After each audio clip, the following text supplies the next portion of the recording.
Yes, thank you very much, Maria Vladimirovna, for mentioning this. We actively covered the events in Istanbul in detail. I was there myself and saw firsthand the intensive work carried out by our delegation. Thank you for addressing that. You've already largely touched upon our question, but how does Russia view the 21st EU sanctions package agreed upon on July 23rd, which includes a ban on transactions with an additional 32 Russian banks, measures against the shadow fleet, and an extension of the oil price cap? You know, I believe this should be assessed not so much politically anymore, but rather based on the concrete facts, figures, and data we are seeing in the European Union countries regarding their own economies and growth rates, metrics that have always been foundational for them. It brings to mind the old Russian proverb, "Don't dig a pit for someone else, or you will fall into it yourself." They have been digging and continue to dig this pit for us, having completely forgotten to look up every now and then. If they did look up, they would see that they buried themselves long ago, and there is no way for them to climb out without a helping hand from above. But they have dug themselves in so deeply and become so consumed with burying others. This applies to our country, to China, and to the countries of the global majority, that they are now stuck down there in their own pit with no light at the end of the tunnel. What Brussels has staged surrounding the oil price cap situation can only be described as a farce. We have long been accustomed to the European Union arbitrarily changing the rules of the game at will regarding the Russian energy sector and other spheres, paying no mind to the consequences of such decisions, neither for its own member states and populace, nor certainly for third countries. But here it has reached the point of absurdity.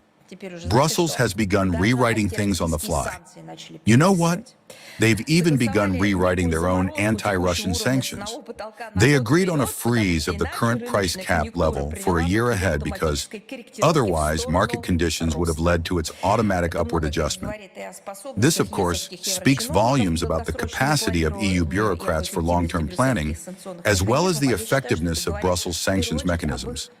Although, in my view, it speaks first and foremost to their intellectual capabilities, or rather, the total lack thereof, because the measures adopted by the European Union against the Russian energy sector, much like the rest of the elements in this latest sanctions package, will not lead to any change in Russia's foreign policy course. However, they are guaranteed, and everyone is predicting this, to inflict damage on global energy security, which against the backdrop of, to put it mildly, tensions in the Middle East, is already in an exceedingly vulnerable state. But who in Brussels cares about such trivialities? As the saying goes, if you're going to dig, dig all the way. The European Union's attempts to continue expanding so-called blacklists of vessels, these lists are now being imposed on ships themselves rather than just individuals or companies, allegedly belonging, according to their own invention, to the shadow fleet, simply do not stand up to scrutiny. We naturally put this term in quotes as no such concept exists in maritime law. There's no such term in international maritime law. The notion has no legal standing whatsoever, and Brussels' claims about the risks posed by vessels serving our commercial interests are simply plucked out of thin air. Nevertheless, this doesn't stop EU officialdom from rubber-stamping sanctions left and right. We also noted the introduction of restrictive measures against aid to the President of the Russian Federation, Vladimir Medinsky. This defies any attempt at serious critique altogether. This isn't even a matter of critique. It belongs in the realm of historical farce. You know how there are historical anecdotes about the Roman Empire, or historical anecdotes about other events in human history that genuinely leave one bewildered and dumbfounded? This is the exact same thing. Imposing sanctions on someone for participating in peace settlement negotiations cannot be described as anything other than a political and historical farce. At the same time, in my view, these cases are deeply self-incriminating. The EU crowd has once again clearly demonstrated that all their foreign policy statements regarding their alleged commitment to peace, their calls for an end to the conflict, their demands for negotiations, and their insistence on securing a seat at the negotiating table are not merely outright hypocrisy. That much has been clear for a while now. But more importantly, they are what you might call a diversionary tactic, a roundabout maneuver, or a deceptive maneuver. Under the guise of peace initiatives and talks about negotiation, their true objective remains singular: to aggravate the situation on what is, most astonishingly, their very own continent. Well, by the way, I must also note another egregious example here. They included in this sanctions list Maxim Grigoriev, who is designated in the document as, quote, a key figure in Russian propaganda threatening the territorial integrity, sovereignty, independence, and security of Ukraine, end quote. What does his so-called guilt consist of from the European Union's perspective? Exactly one thing.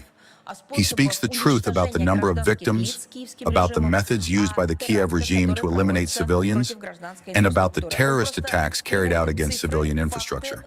He simply provides figures, facts, dates, and photographs, interviews witnesses, and publishes corresponding reports.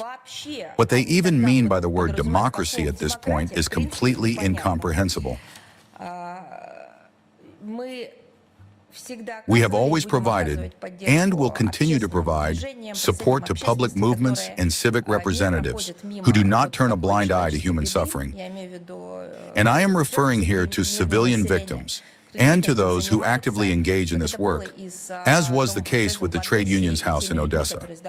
We support those who publish books to pass on this tragic knowledge so that no one could claim it never happened. Maxim Grigoriev likewise received such support in his work. We promoted his reports on international platforms, not forcing them on anyone, but simply disseminating them to allow member states, particularly at the UN, to review the data compiled from witness testimonies. Of course, the Europeans, and by that I mean Western European bureaucrats, do not like any of this, but it will not stop us. Well, and of course, I consider the absolute height of absurdity, the undisputed champion among the European Union's nonsensical actions, to be that very aspect, so to speak, how to put it, that specific item on the list targeting the Minister of Sport of the Russian Federation, Mikhail Degtyarev. He, along with a number of Russian sports officials, was added to the sanctions list. Let me remind you that he also serves as the president of the Russian Olympic Committee. This goes to show that in their malice and hatred, they have pushed far beyond even their usual opportunistic state. This is no longer about Ukraine, nor about the Kiev regime, nor about the conflict. This is precisely about Russophobia and a desire to erase our sports, culture, literature, and indeed us as a country and a civilization. They fail to understand that this is impossible. Well, it simply cannot be done, yet they continue to try desperately. We already spoke today about the German authorities' decision regarding athletes with disabilities. It is yet another monstrous instance of the European Union exposing its true colors. Incidentally, the International Olympic Committee recently adopted a series of amendments to the Olympic Charter aimed at reinforcing the neutrality of sports and strengthening its autonomy. And against this backdrop, European officials go and put Russian athletes, I mean Russian representatives of sports-related agencies, on stop lists, on blacklists. And well, this is of course blatantly self-incriminating. As for our response, retaliatory measures regarding this 21st package of anti-Russian sanctions will be announced in the near future.